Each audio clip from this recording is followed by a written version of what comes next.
Salut tout le monde, aujourd'hui une nouvelle vidéo donc avec un exercice qui est adapté d'un livre donc sur les formes quadratiques et qui permet en fait de faire le lien entre les outils de la réduction et les polynômes. Donc je vous laisse prendre connaissance de l'énoncé, je vous invite à chercher l'énoncé par vous-même, à mettre donc la vidéo sur pause, à lâcher un petit like si vous pensez que la vidéo peut vous être utile et ensuite je vais vous donner des indications pour que vous puissiez démarrer si vous êtes bloqué, ensuite on va passer à la correction. Donc on est parti pour les indications, donc on va commencer avec la première indication pour la première question, et bien c'est une relation du cours. La deuxième indication c'est tout simplement la formule.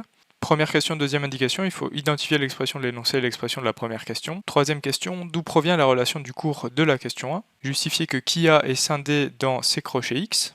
En déduire la forme factorisée de qui de A et identifier la forme factorisée à la forme de l'énoncé. Cela se fait à partir des relations sur les racines, donc c'est un cours de première année. Si on les a oubliés, pas de panique, on essaie de les retrouver en petites dimensions, c'est-à-dire avec des polynômes de petit degré, et on va généraliser par récurrence. On a C2 de A qui vaut en fait la somme du coup des lambda I, lambda J, où J est strictement plus grand que I, et où les lambda I sont les valeurs propres. Il faut développer trace de A carré à exprimer à partir des valeurs propres. Pour cela, on va utiliser la réduction de A. Bon, donc allons-y pour la première question.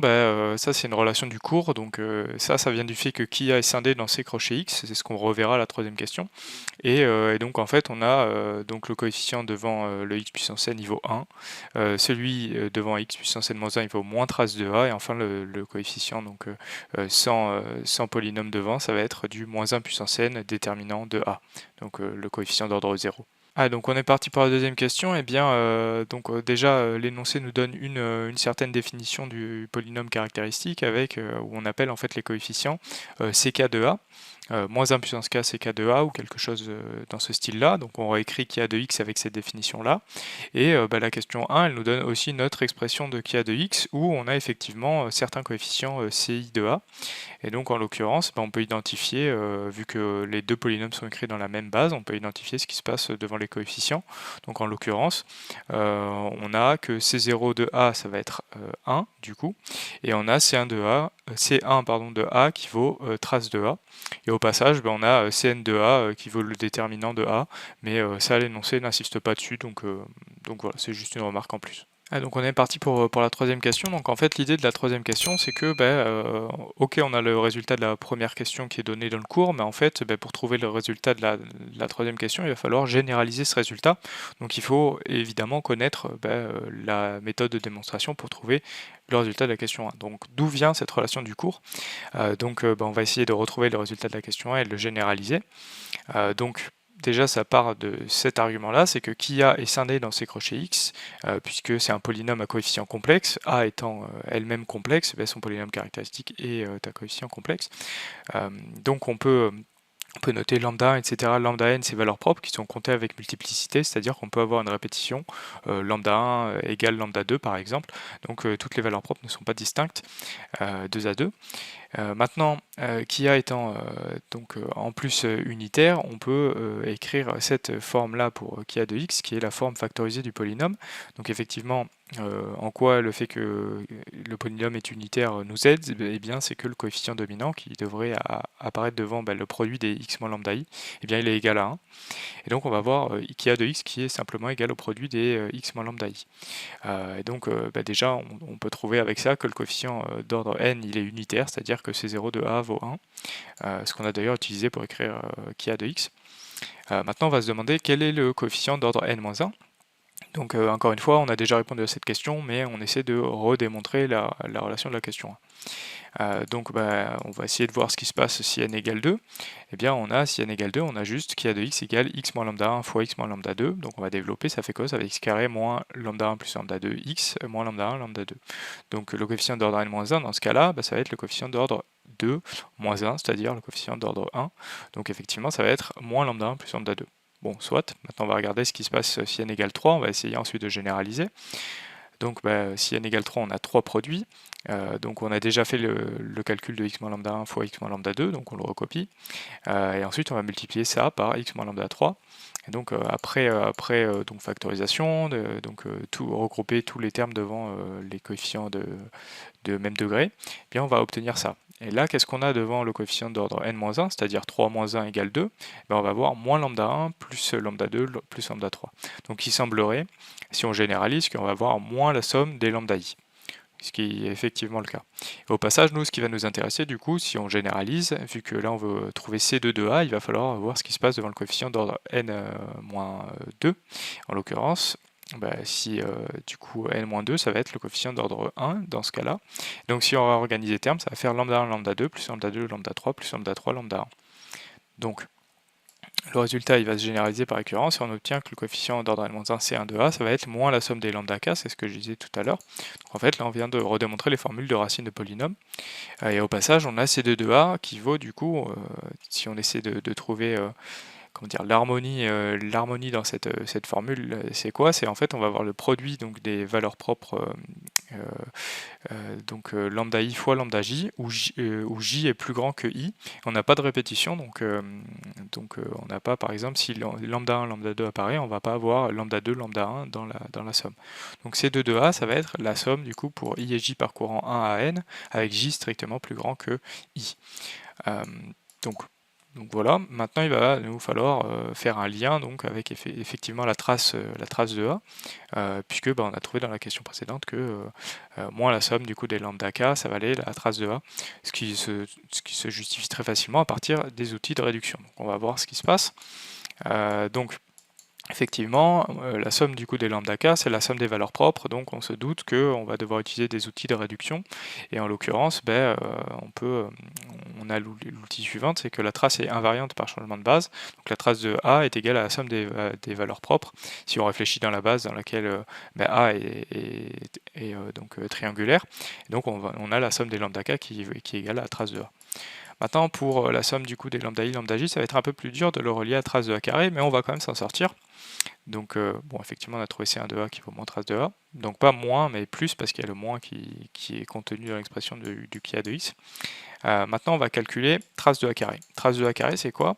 Ça va être du coup la somme des lambda i, le tout au carré. Et donc, qu'est-ce que ça donne ça? Si on regarde, A plus B au carré, ça va faire A carré plus B carré plus 2AB.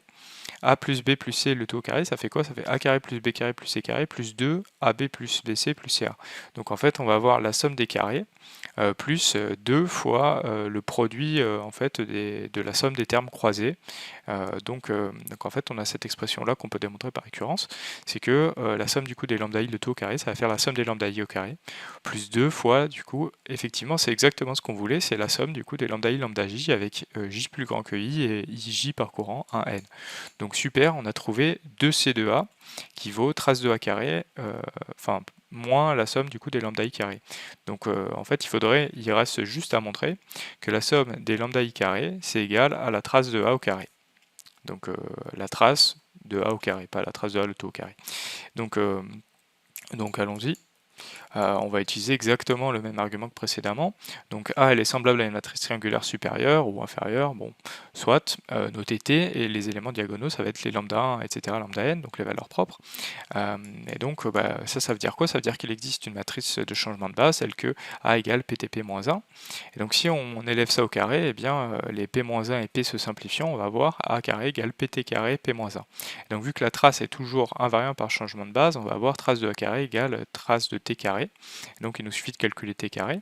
Donc t étant de cette forme-là, t carré, on trouve que ça fait du coup vu que c'est la trace qui nous intéresse, on regarde juste ce qui se passe sur la diagonale principale. Donc on va avoir des lambda i carré qui vont apparaître. Et on a toujours une poubelle en haut à droite, mais on s'en fout vu qu'on regarde la trace. Et donc vu que la trace est invariante par changement de base, on a la trace de a carré qui vaut la trace de t carré. Et la trace de t carré, c'est la somme du coup des lambda i au carré. Et donc génial, à partir de cette expression-là, on a montré quoi? On a montré que ce terme-là, c'était la trace de a au carré, et ce terme-là, c'était C2 de A. Donc on a exactement ce qu'on voulait, après il suffit d'isoler C2 de A, et on a exactement la relation qu'on voulait, c'est C2 de A égale trace de A carré, moins trace de A au carré sur... Allez, donc j'en profite pour faire quelques remarques qui sont largement hors programme. Donc en fait, c'est comment généraliser ce résultat-là? Est-ce que ça dépend juste du corps complexe, du corps réel? Donc en fait, non. on peut généraliser comme suit. Donc en fait, tout polynôme de R admet une racine dans C, c'est ce qu'on a vu. Ça peut être généralisé. En fait, tout corps K, il admet ce qu'on appelle une clôture algébrique. Donc c'est un corps donc L qui est plus grand que K, dans lequel tout polynôme à coefficient dans K admet une racine dans L. Donc comment dire, par récurrence, en fait, tout polynôme est scindé, pas forcément scindé simple, mais scindé dans L, dans la clôture algébrique. Donc le résultat qu'on a obtenu peut se généraliser à une seule condition, c'est que eh bien, on a des corps qui sont de caractéristiques différentes de 2. Pourquoi? Parce que dans le coefficient C2, on divise par 2, donc sinon on diviserait par 0.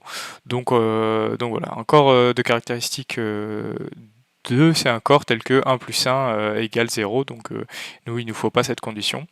Et donc, le polynôme, en fait, comment ça se généralise? Ça se généralise comme suit.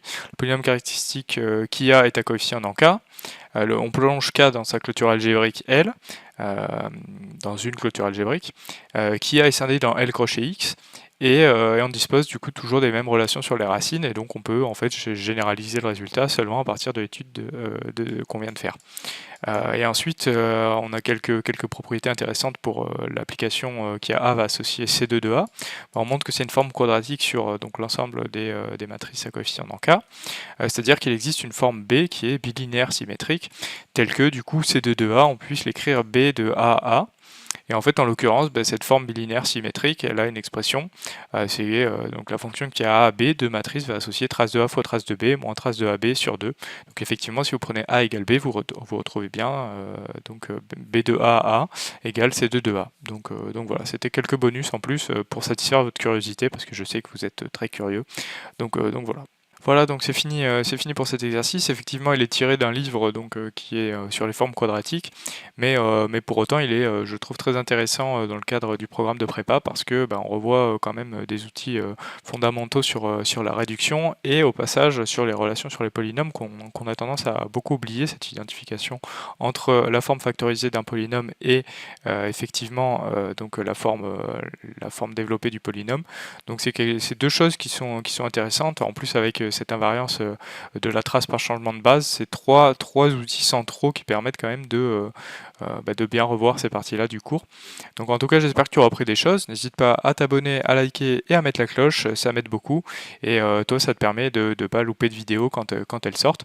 Donc j'espère te retrouver sur une prochaine vidéo de maths ou de physique. Salut!